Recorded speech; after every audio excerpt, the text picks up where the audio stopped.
मैं मनोज कुमार पाल, रसायन विज्ञान प्रवक्ता, डाइट फरुखाबाद। आप सभी डीएलएड चतुर्थ सेमेस्टर के प्रशिक्षुओं का आज की ऑनलाइन क्लास में स्वागत करता हूं।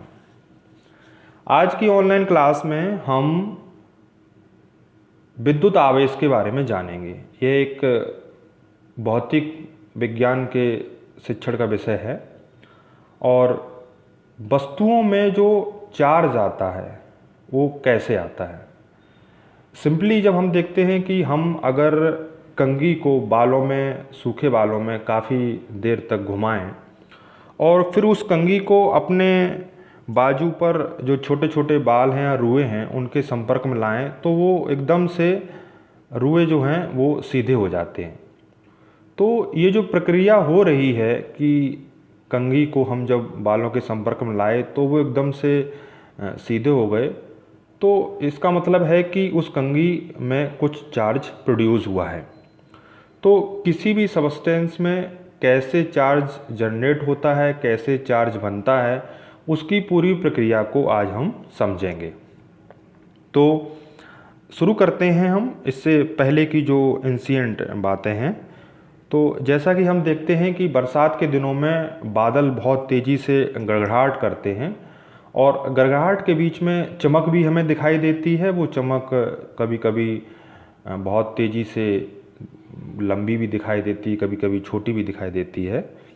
तो उसके बारे में सन 1752 में अमेरिकी साइंटिस्ट थे बेंजामिन फ्रैंकलिन। उन्होंने कहा कि ये जो चमक उत्पन्न हो रही है बादलों में, वो उनके बीच में दो बादलों के बीच में टकराने से, उनके बीच में फ्रिक्शन से, घर्षण से प्रोड्यूस हो रही है और उसमें इलेक्ट्रिक एक चार्ज प्रोड्यूस हो रहा है और वो विद्युतमय हो जा रहे हैं।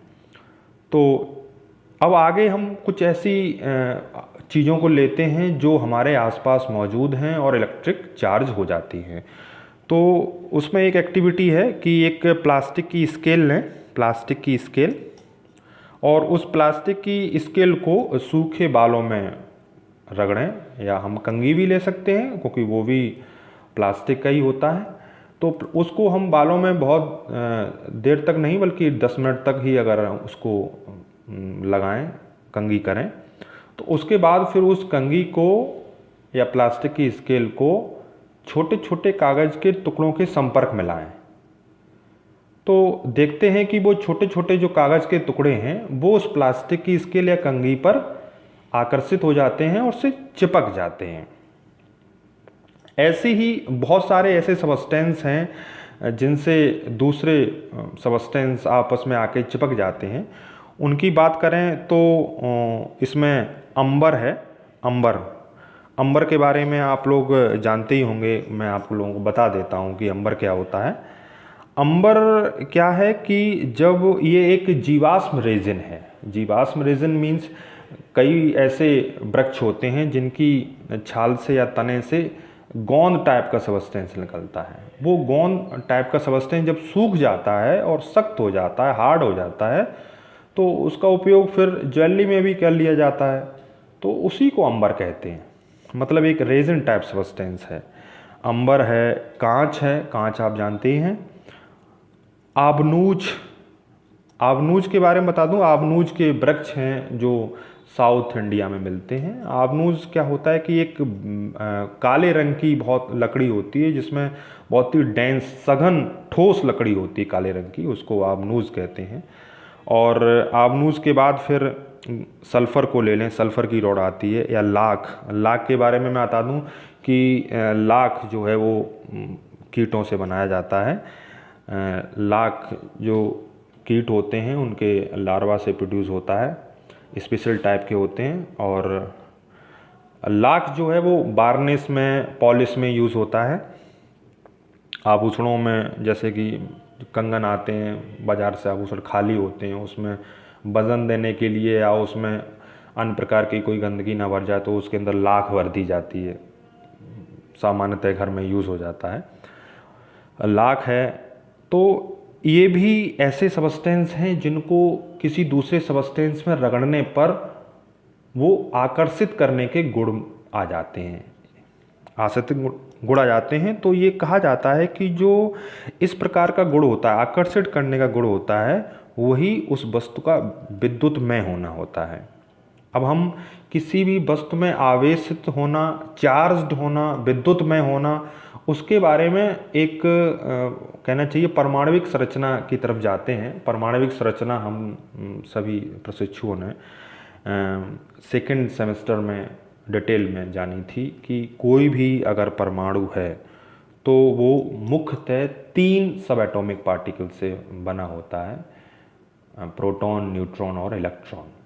प्रोटॉन और न्यूट्रॉन जो होते हैं वो उस परमाणु के नाभिक में पाए जाते हैं। इसमें प्रोटॉन पर पॉजिटिव चार्ज होता है और न्यूट्रॉन पर कोई भी चार्ज नहीं होता, यानी कि वो न्यूट्रल होते हैं, उदासीन होते हैं। कहने का मतलब हुआ कि न्यूक्लियस में 2 सब एटॉमिक पार्टिकल हैं, प्रोटॉन और न्यूट्रॉन। प्रोटॉन पर ही चार्ज होने की वजह से वो न्यूक्लियस धनावेशित होता है, यानी कि पॉजिटिवली चार्ज होता है। इलेक्ट्रॉन की बात करें तो इलेक्ट्रॉन जो हैं वो नाभिक के चारों ओर निश्चित कक्षाओं में घूमते रहते हैं और उन पर प्रोटॉन के बराबर ही पर अपोजिट चार्ज होता है। प्रोटॉन पर पॉजिटिव चार्ज है तो इलेक्ट्रॉन पर उतना ही नेगेटिव चार्ज है। इसी वजह से जो परमाणु होता है वो विद्युत उदासीन होता है। अब आप देख रहे हैं कि जो प्रोटॉन की जो स्थिति है, पॉजिटिव चार्ज धनावेशित की स्थिति है, वो नाभिक में है और नाभिक परमाणु के केंद्र में है, तो उसके केंद्र में होने की वजह से वहाँ से उसको नहीं हटाया जा सकता, यानी कि पॉजिटिव चार्ज को नहीं हटाया जा सकता। जबकि इलेक्ट्रॉन जो नाभिक के चारों ओर लगातार एक निश्चित कक्षा में घूम रहे हैं, इस वजह से इलेक्ट्रॉन को एनर्जी देकर, ऊर्जा देकर या आसानी से उनको हटा सकते हैं। अब बात आती है कि इलेक्ट्रॉन जब हटेंगे तो उस परमाणु पर कैसा आवेश आएगा। जब किसी भी परमाणु से इलेक्ट्रॉन निकाल लिए जाते हैं, यानी कि इलेक्ट्रॉन लूज हो जाते हैं, तो उस परमाणु पर पॉजिटिव चार्ज आ जाता है, धनावेशित चार्ज आ जाता है। अगर किसी परमाणु में इलेक्ट्रॉन प्राप्त कर लिए गए हैं दूसरे किसी परमाणु से, यानी कि किसी परमाणु द्वारा इलेक्ट्रॉन गेन कर लिए गए हैं, तो उस परमाणु पर ऋणावेशित यानी कि नेगेटिव चार्ज आ जाएगा। तो इस तरीके से ऐसी वस्तुएं जो इलेक्ट्रॉन की कमी हो जाती है वो धनावेशित आवेश को प्रदर्शित करती हैं, और ऐसी वस्तुएं जिनमें इलेक्ट्रॉन की अधिकता हो जाती है वो ऋणावेशित के आवेश को प्रदर्शित करती हैं। कहने का मतलब ये है कि जो हमने विद्युतीकरण या विद्युतमयी होने को देखा है किसी भी वस्तु में, उसमें प्रोटॉन का कोई भी रोल नहीं है, न्यूक्लियस का कोई भी रोल नहीं है। जो कुछ भी रोल हो रहा है वो इलेक्ट्रॉन की वजह से है। तो एक लाइन में कहेंगे कि जो विद्युतीकरण है किसी भी वस्तु का, वो इलेक्ट्रॉन उसके लिए रेस्पॉन्सिबल है, ना कि प्रोटॉन। अब आगे बढ़ते हैं कि जब घर्षण, हमने देखा कि जब कंघी को या प्लास्टिक की स्केल को बालों में रगड़ा तो वह चार्ज हो गई, तो जो फ्रिक्शन हुआ बाल और कंघी के बीच में, तो उससे वो चार्ज हो गई। तो घर्षण की वजह से जो चार्ज आ रहा है किसी भी सबस्टेंस में, वो किस वजह से आ रहा है वो हम देखते हैं। एक एग्जाम्पल लेते हैं, जैसे कि कांच की जो रॉड है वो रेशम पर रगड़ते हैं। रेशम के बारे में आप सभी जानते हैं कि रेशम एक प्राकृतिक प्रोटीन से बना हुआ धागा है। इससे वस्त्र भी बनाए जाते हैं, और रेशम होता है वो रेशम कीट से उत्पन्न होता है। वो मैक्स मोराई एक कीड़ा है, वो जब शहतूत के वृक्ष के जो पत्ती होती हैं उस पर बैठता है, तो वहाँ से वो एक लार्वा छोड़ता है, उसी लार्वे से रेशम के धागे का निर्माण होता है। तो कांच की अगर रॉड को हम रेशम के पर रगड़ते हैं, रेशम पर रगड़ते हैं, तो होता क्या है कि कांच के परमाणु के इलेक्ट्रॉन जो हैं वो निकलकर रेशम में चले जाते हैं, यानी कि कांच इलेक्ट्रॉन को डोनेट कर रहा है, यानी कि कांच की रॉड पर धनावेशित चार्ज हो गया, और उन इलेक्ट्रॉनों को ग्रहण किसने किया? रेशम ने। तो रेशम पे कौन सा हो गया? ऋणावेशित चार्ज हो गया।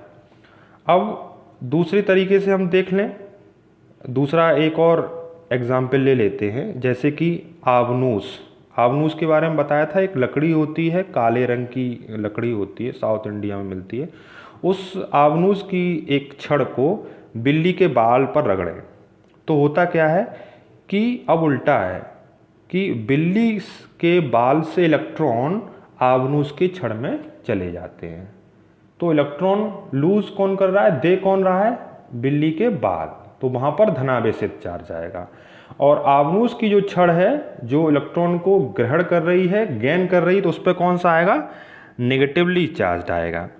तो कहने का मतलब ये है कि जितने इलेक्ट्रॉन एक वस्तु निकलते हैं उतने ही इलेक्ट्रॉन जो हैं दूसरी वस्तु में चले जाते हैं। कहने का मतलब ये है कि विद्युत जो आवेश है वो ना तो उत्पन्न किया जा सकता है और ना ही नष्ट किया जा सकता है। यही विद्युत संरक्षण का नियम भी है। तो किसी भी सबस्टेंस के चार्ज होने की, उस पर कितना चार्ज आ रहा है, नेगेटिव या पॉजिटिव, वो घर्षण की वजह से कैसे उत्पन्न होता है उसके बारे में हमने भी समझा है।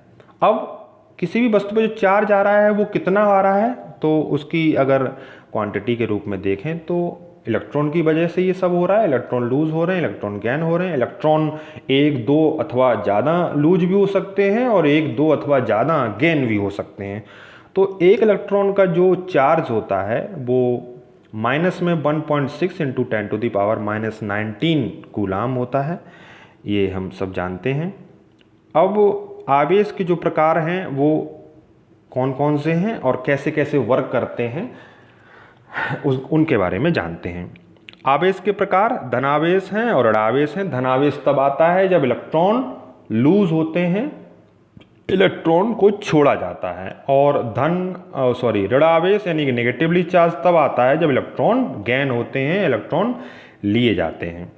अब हम एक एग्जाम्पल द्वारा समझते हैं कि इन दोनों आवेशों को जब एक दूसरे के पास पास में लाया जाएगा तो क्या प्रभाव होगा, क्या क्या एक्टिविटी होगी, उसको समझते हैं।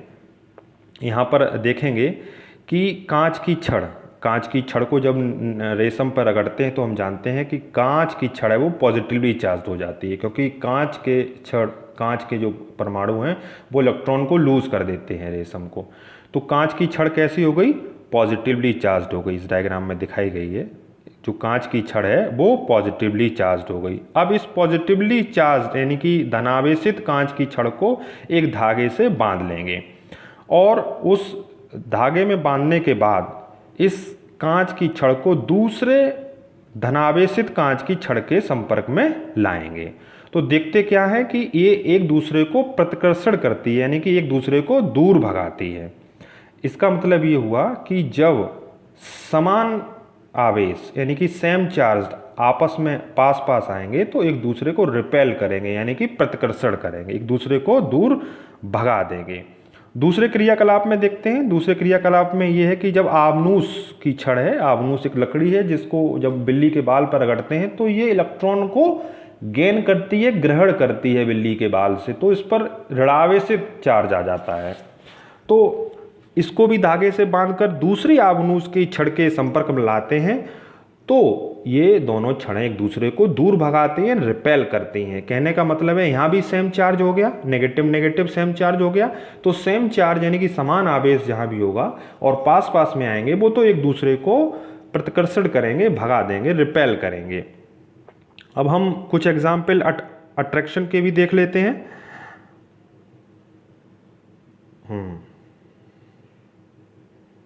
अट्रैक्शन के देखते हैं। अट्रैक्शन के कुछ एग्जाम्पल हैं। इसमें देखिए एक कांच की छड़ ली गई है। कांच की छड़ जो कि पॉजिटिवली चार्ज है उसको धागे से बांध लिया है, और दूसरी जो छड़ ली गई है वो ली गई है आवनूस की जो कि नेगेटिवली चार्ज है। अब नेगेटिव चार्ज और पॉजिटिव चार्ज दो छड़ हो गई और विपरीत आवेश उन दोनों पर हो गया है। अब विपरीत जब आवेश होगा और दूसरे को एक दूसरे के पास लाया जाएगा तो वो आपस में आकर्षित होंगी, अट्रैक्ट होंगी। तो इस स्थिति में आकर्षण हो जाएगा। कहने का मतलब ये है कि जब आवेश जो हैं दो प्रकार के होते हैं, पॉजिटिव और नेगेटिव। समान चार्ज जो हैं वो एक दूसरे को प्रतिकर्षित करते हैं, रिपेल करते हैं, और विपरीत प्रकार के आवेश जो हैं वो एक दूसरे को आकर्षित करते हैं। अब हम आगे देखते हैं कि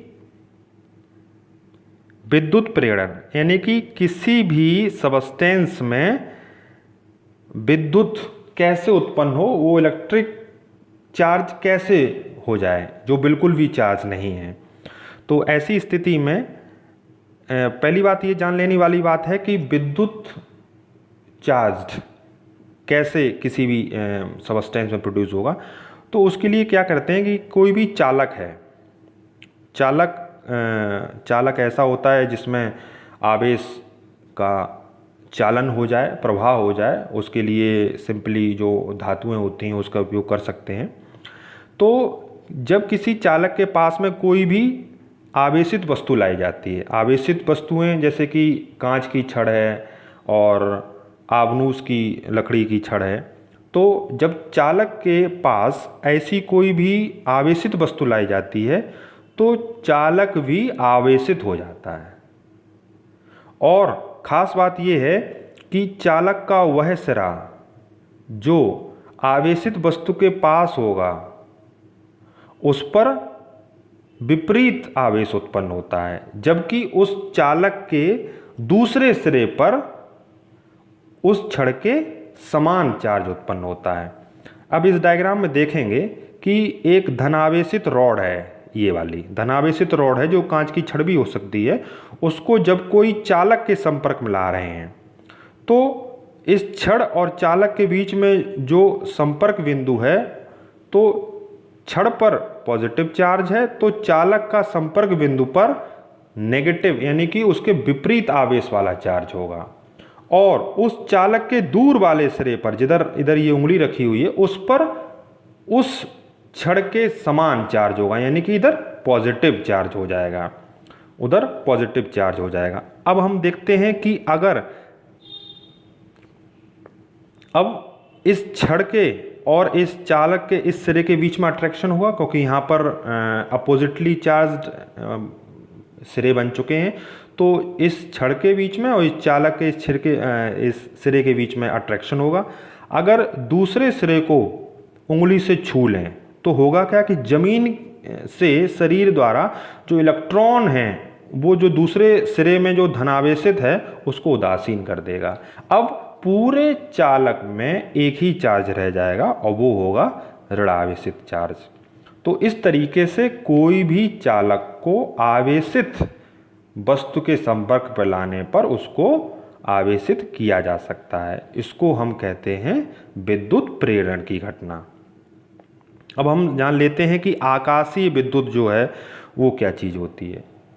पहले ही जान चुके हैं कि बेंजामिन फ्रैंकलिन ने बता दिया है कि जब बादल आपस में घर्षण होता है, उनके बीच में फ्रिक्शन होता है, तो उससे वो चार्ज हो जाते हैं। और चार्ज होने के सबूत में हम देखते हैं कि उसमें से एक चमक निकलती है जो बहुत बड़ी होती है। चमक कभी कभी छोटी भी होती है, और चमक वो इतनी भयानक होती है, गड़गड़ाहट के साथ ज़मीन पे आके गिर जाती है, बहुत सारी वस्तुएं टूट जाती हैं, आग लग जाती है, जो जीव जंतु होते हैं वो मर जाते हैं, फसलें नष्ट हो जाती हैं, और उनसे बहुत तेज़ कभी कभी झटका भी लगता है। तो इस तरीके से जो विद्युत आकाशीय विद्युत होता है वो बादलों के घर्षण से उत्पन्न होती है। अब हम देखते हैं कि जो तड़ित चालक के बारे में जानते हैं। तड़ित यानी कि लाइटनिंग जो रॉड होती है, लाइटनिंग कंडक्टर जो होता है, बड़ी बड़ी बिल्डिंग होती हैं, उसके ऊपर एक नुकीली सी या त्रिशूल नुमा कोई चीज़ लगा देते हैं। जैसे कि कोई चिमनी होती है तो उसके ऊपर एक नुकीली सी कोई रॉड लगा दी जाती है, और उस रॉड को एक तार के माध्यम से ज़मीन में कनेक्ट किया जाता है, और उसको हम तड़ित चालक कहते हैं। तो फ्रैंकलिन ने इसका उपयोग इसलिए किया था कि जब कोई आकाशीय विद्युत चमक जो चार्ज्ड है वो किसी बिल्डिंग पर गिरता है, और ऐसी स्थिति में गिरेगा तो वो बिल्डिंग को तोड़ भी सकता है, चटका भी सकता है। तो जब उसके ऊपर जब छड़ लगा देते हैं, नुकीली छड़ लगा देते हैं, तो होता क्या है कि वो छड़ की तरफ आवेश आकर्षित हो जाता है, और आकर्षित हो जाता है। उस छड़ का संपर्क हम तार के माध्यम से ज़मीन में कर देते हैं, तो वो जो चार्ज है वो उस छड़ के माध्यम से होता हुआ सीधा ज़मीन में चला जाता है, जिससे उस भवन की उस चिमनी पर कोई भी नुकसान नहीं होता है। तो इस तरीके से ये था तड़ित चालक यानी कि लाइटनिंग रॉड और लाइटनिंग कंडक्टर। अब हम इसी आवेशों से संबंधित एक नियम भी है जिसको कूलाम का नियम भी कहते हैं, और आपके लिए परीक्षा के लिए बहुत इम्पोर्टेंट भी है। जो कूलाम थे वो फ्रांसीसी साइंटिस्ट थे और उन्होंने 1785 में अपना ये नियम दिया था। दो चार्ज हैं, धनावेश और ऋणावेश। ऋणावेश जब पास में आएंगे तो प्रतिकर्षण होगा, या ऋणावेश पास में आएंगे तो प्रतिकर्षण होगा। और अगर ऋणावेश धनावेश पास में आते हैं या धनावेश ऋणावेश यानी कि अपोजिटली चार्ज जब पास में आते हैं तो अट्रैक्शन यानी कि आकर्षण होता है, और सेम चार्ज समान आवेश जब एक दूसरे के पास में आते हैं तो रिपेलिंग यानी कि प्रतिकर्षण होता है। इसी से संबंधित में एक कूलाम ने नियम दिया जिसको कूलाम के नियम से जानते हैं। उनके अनुसार जब कोई स्थिर बिंदु आवेश यानी कि स्थिर बिंदु आवेश को मैंने अभी समझाया कि एक चालक है जिसमें केवल एक ही प्रकार का चार्ज रह गया है, या तो नेगेटिव या पॉजिटिव। तो जब किसी दो ऐसी वस्तुएं हैं जिसमें कोई आवेश है, नेगेटिव या पॉजिटिव कुछ भी हो, उनको जब पास में लाया जाता है तो या तो आकर्षण होगा या प्रतिकर्षण होगा। तो आकर्षण या जो प्रतिकर्षण का बल है वो दोनों आवेशों के मात्रा के गुणनफल होगा, उसके गुणनफल के अनुक्रमानुपाती होगा, और उन दोनों चार्जों की बीच की दूरी के वर्ग के व्युत्क्रमानुपाती होगा, इन्वर्सली प्रोपोर्शनल होगा।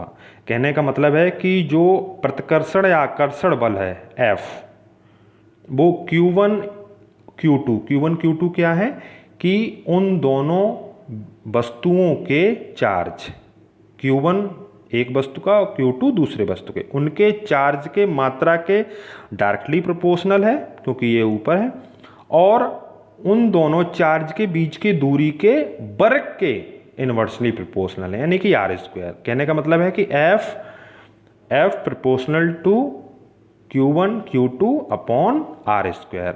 जब इसको बराबर करके लिखते हैं तो F बराबर K Q1 Q2 upon R square आ जाता है। यहाँ पर K जो है वो प्रोपोर्शनलिटी कांस्टेंट है और इसका जो मान होता है वो होता है 9 × 10⁹ newton metre square upon coulomb square.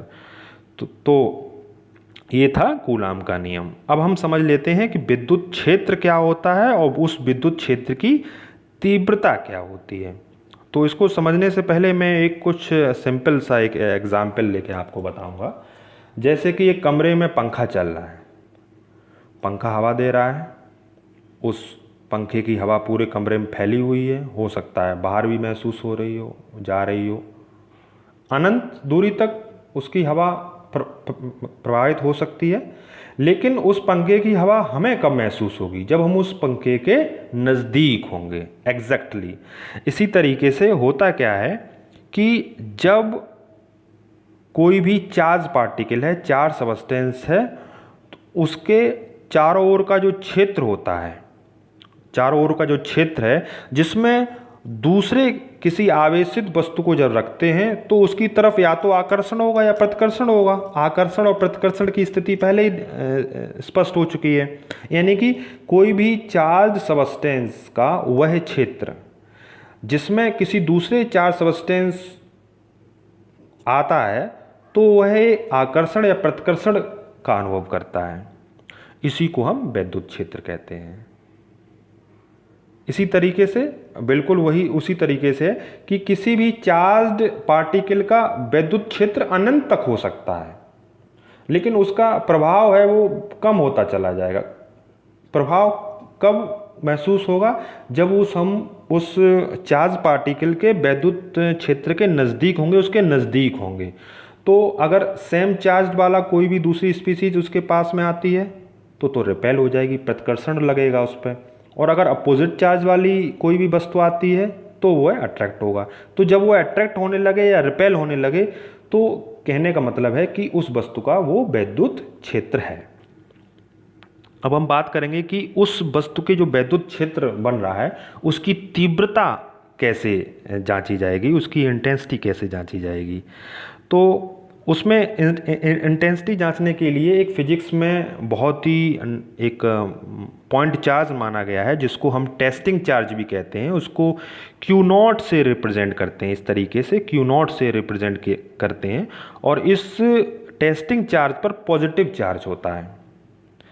अब इसको क्यों लिया जाता है? क्योंकि अब आप किसी भी चार्ज्ड स्पीसीज के वैद्युत क्षेत्र की तीव्रता नाप रहे हैं, तो नापने के लिए एक स्टैंडर्ड लिया गया है, परीक्षण आवेश लिया गया है, जिसको क्यू नॉट से रिप्रेजेंट करेंगे। इसका आवेश बहुत कम है और उस पर पॉजिटिव चार्ज होता है। उसका वैद्युत क्षेत्र नगण्य है, वैद्युत क्षेत्र नगण्य है। तो जब किसी भी वस्तु जब किसी भी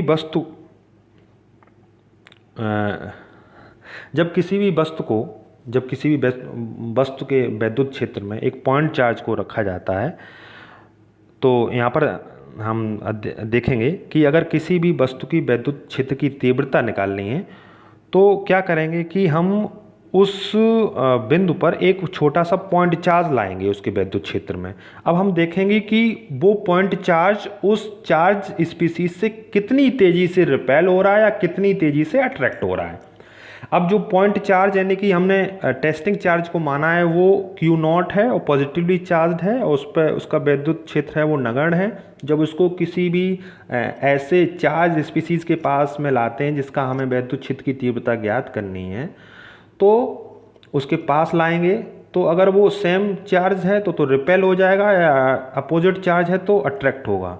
तो रिपेल करने का और अट्रैक्ट करने की जो फोर्स लगेगा उसके डायरेक्टली प्रोपोर्शनल होगा, और जो टेस्टिंग चार्ज है क्यू नॉट है उसके इन्वर्सली प्रोपोर्शनल होगा। कहने का मतलब है कि वैद्युत क्षेत्र की जो तीव्रता है E वो डायरेक्टली प्रोपोर्शनल होती है F के और क्यू नॉट के इन्वर्सली प्रोपोर्शनल होती है, क्योंकि क्यू नॉट बहुत ही नगण्य है, छोटा है। तो E बराबर F/Q नॉट। यहाँ पर वैद्युत क्षेत्र की तीव्रता E का जो मात्रक है वो न्यूटन प्रति कूलाम है। तो इस तरीके से किसी भी चार्ज्ड सब्सटेंस की या स्पीसीज की हम वैद्युत क्षेत्र की तीव्रता को परीक्षण आवेश से ज्ञात कर सकते हैं। अब बात कर लेते हैं हम वैद्युत विभव और वैद्युत विभवांतर के बारे में। तो सबसे पहले हम समझते हैं वैद्युत विभव होता क्या है, यानी कि इलेक्ट्रिक पोटेंशियल क्या होता है। सबसे पहली बात करेंगे पोटेंशियल क्या होता है।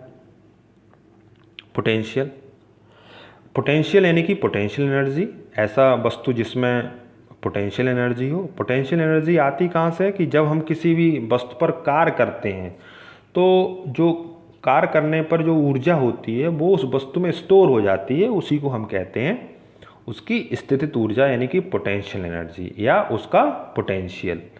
एग्जाम्पल से समझें, जैसे अगर हम तीर लिया हुआ है और उसमें बाण लगाया और तीर की कमान को खींचा, तो तीर की कमान के खींचने पर जो ऊर्जा हमने जो काम किया है उस पर वर्क किया है, तो जो उसकी ऊर्जा है वो तीर में स्टोर हो जाएगी, यानी कि वो उस तीर की स्थितिज ऊर्जा हुई। और जब छोड़ देते हैं तो वो दूर तक चला जाता है। तो कहने का मतलब है ये है रहता है उसका पोटेंशियल। तो किसी भी वस्तु पर जब काम किया जाता है तो उसमें पोटेंशियल डेवलप हो जाता है। अब वैद्युत विभव होता क्या है? मान लीजिए कोई भी एक हम अपना टेस्टिंग चार्ज को ही ले लेते हैं जो कि अनंत दूरी पर रखा गया है, अनंत दूरी पर रखा गया है, और उसको किसी भी चार्ज स्पीसीज यानी कि चार्ज वस्तु के वैद्युत क्षेत्र में लाना है, तो उस पर कार्य किया जाएगा और उस पर कार्य करने में जो ऊर्जा है वो उस टेस्टिंग चार्ज में पोटेंशियल के रूप में स्टोर हो जाएगी, उसी को हम कहेंगे वैद्युत विभव। तो वैद्युत विभव की परिभाषा क्या हुई कि जब किसी भी टेस्टिंग चार्ज को ले लें या किसी एकांकी धनावेश को ले लें, टेस्टिंग चार्ज क्या है, क्यू नॉट से रिप्रेजेंट होता है और उसको पॉजिटिव चार्ज होता है जब उसको हम किसी भी चार्ज्ड सबस्टेंस के विद्युत क्षेत्र में एकांक दूरी से लाते हैं तो उस पर जो हमें कार्य करना पड़ता है तो उसको हम कहते हैं वैद्युत विभव। और वैद्युत विभव क्या कर रहे हैं, कार्य कर रहे हैं, तो वैद्युत विभव को V से रिप्रेजेंट करते हैं, V equal to W/Q। V वैद्युत विभव है और W क्या है, कार्य किया जाने वाला कार्य, और W क्या है, आवेश। तो इसका मात्रक हुआ जूल प्रति कूलाम। एक और इसका नाम दिया गया है वोल्ट, यानी कि विद्युत विभव का मात्रक है वोल्ट। अब बात कर लेते हैं वैद्युत विभवांतर के बारे में। वैद्युत विभवांतर क्या होता है, यानी कि potential difference. Potential difference potential difference होता क्या है, अब हम पहले वैद्युत विभव की जब बात की थी तो जो टेस्टिंग चार्ज था उसको हम अनंत दूरी से उठाकर उस चार्ज्ड पार्टिकल के वैद्युत क्षेत्र में लाए थे। उस पर जो काम किया गया था, जो वर्क किया गया था, तो उसको हम वैद्युत विभव कह गए थे। यानी कि जो टेस्टिंग चार्ज को इलेक्ट्रिक फील्ड में ले आए तो उसकी एक पर्टिकुलर इलेक्ट्रिकल पोटेंशियल हो गई। अब वैद्युत विभवांतर में क्या होगा कि वैद्युत क्षेत्र में किसी भी चार्ज्ड वस्तु के वैद्युत क्षेत्र में उस टेस्टिंग चार्ज को एक स्थान से दूसरे स्थान तक ले जाने में जो कार्य किया जाएगा वो उन दो बिंदुओं के बीच का वैद्युत विभवांतर होगा। मान लीजिए किसी भी वस्तु का, जो चार्ज वस्तु है उसका वैद्युत क्षेत्र है और वैद्युत क्षेत्र में हम यहाँ पर टेस्टिंग चार्ज जो उसको प्लस क्यू नॉट से रिप्रेजेंट किया गया है उसको रखे हैं। उसको लाए कहाँ से हैं, अनंत से लाए हैं, तो उसमें एक पर्टिकुलर ऑलरेडी इलेक्ट्रिकल पोटेंशियल है। अब वैद्युत क्षेत्र के अंदर ही उसको एक स्थान से दूसरे स्थान तक मूव कराने में जो कार्य किया जाएगा, तो कार्य करने में जो उसका पहले से वैद्युत विभव था अब उस पर और कार्य किया गया तो उसका इलेक्ट्रिकल पोटेंशियल और बढ़ जाएगा, यानी कि उस दोनों में पोटेंशियल डिफरेंस हो जाएगा। तो कहने का मतलब है कि जब वैद्युत क्षेत्र में उस टेस्टिंग चार्ज को एक स्थान से दूसरे स्थान तक मूव कराया जाएगा तो उस स्थिति में उन दो बिंदुओं के बीच में इलेक्ट्रिकल डिफरेंस क्रिएट हो जाएगा, वैद्युत विभवांतर क्रिएट हो जाएगा, क्योंकि पहले अनंत से लाया गया था तब उस पर और कोई पोटेंशियल था, अब उसको उठा के और विद्युत क्षेत्र में और किसी पॉइंट पर मूव कराया गया तो उस पर और काम किया गया, तो उसमें डेफिनेटली पोटेंशियल में डिफरेंस होगा। तो ये था विद्युत विभवांतर। अब हम आगे जानते हैं कि कुछ वस्तुएं हैं जो आवेश के प्रति सुचालक होती हैं और कुछ कुचालक होती हैं। ऐसी वस्तुएं जिनमें आवेश ईजिली फ्लो हो जाता है, एक स्थान से दूसरे स्थान तक चला जाता है, तो वो होती हैं सुचालक। इसमें धातुएं आती हैं, धातुएं आती हैं जैसे कि कॉपर है, गोल्ड है, एल्युमिनियम है, ग्रेफाइट है, ये सब है। ग्रेफाइट तो धातु है लेकिन फिर भी कंडक्टर के रूप में काम करती है। और कुचालक क्या होते हैं, जो आवेश को एक स्थान से दूसरे स्थान तक प्रवाहित नहीं करते हैं, फ्लो नहीं कराते हैं। उसमें रबड़ आती है, कांच है, प्लास्टिक है, ये लकड़ी है और डिस्टिल वाटर है, ये सब आते हैं। अब हम बात करते हैं कि जो आवेश है उसका ट्रांसफ़र कैसे होता है एक स्थान से दूसरे स्थान तक, और या विद्युत धारा को समझें तो विद्युत धारा होती क्या है कि हमने पूरे में देखा है कि जो आवेश की वजह है वो है इलेक्ट्रॉन। तो इलेक्ट्रॉन का किसी चालक में फ्लो होना, यानी कि flow of electron in any conductor is called electric current, यानी कि विद्युत धारा। किसी भी चालक में इलेक्ट्रॉन का, आवेश का जो प्रवाह है, इलेक्ट्रॉन का प्रवाह है, वही कहलाएगा विद्युत धारा। हम सभी जानते हैं कि इलेक्ट्रॉन पर नेगेटिव चार्ज है तो वो पॉजिटिव की तरह भागेगा। सामान्यतः ये बात कही जाती है कि जो इलेक्ट्रिक करंट है, विद्युत धारा है, वो पॉजिटिव टू नेगेटिव मूव करता है।